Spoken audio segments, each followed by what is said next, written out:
Hello everyone, আসসালামু আলাইকুম। কি অবস্থা সবার? কেমন আছে সবাই? আলহামদুলিল্লাহ, আমি খুব ভালো আছি। আজকে আমরা গিয়েছিলাম, একটা ইনভিটেশন ছিল মস্তাবপুরে। সেখানে আমার বড় খালামণির ননদের বাসায় গিয়েছিলাম। তার ছেলের সুন্নতি খাতনা ছিল, তো সবাই মিলে একসাথে গিয়েছিলাম। অনেক মজা করছি আলহামদুলিল্লাহ। তো যাওয়ার পরে তারা নাস্তা দিয়েছিল, মিষ্টি, আপেল আর অনেক কিছু আলহামদুলিল্লাহ। তারপরে খেয়েছিলাম, দাওয়াতে যেগুলো খাই সেগুলাই। ওখান থেকে গিয়েছিলাম আমার বড় খালামণির বড় যার বাসায়। সেখানে গিয়ে অনেক মজা করলাম। বাসাটা আমার এত ভালো লেগেছে, অনেক ভালো লেগেছে।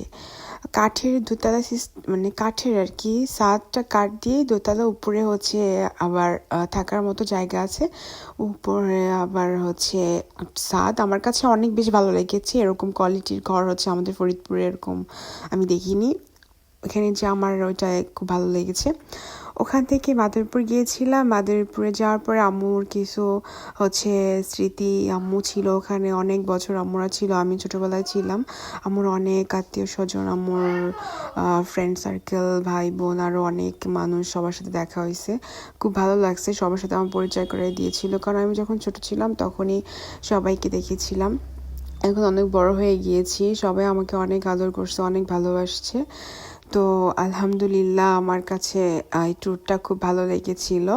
তো ওখান থেকে গিয়েছিলাম লেক পাড়ে।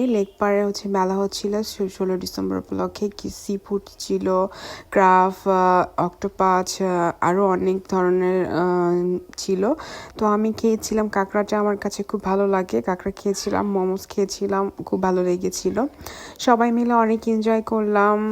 সবাই আমাদের জন্য দোয়া করবেন, অ্যান্ড আমার পেজটা সবাই ফলো করবেন। ইনশাআল্লাহ আবার কোনো নতুন একটি ব্লগ নিয়ে আসবো। ভালো থাকবেন সবাই। আল্লাহ হাফেজ, টাটা।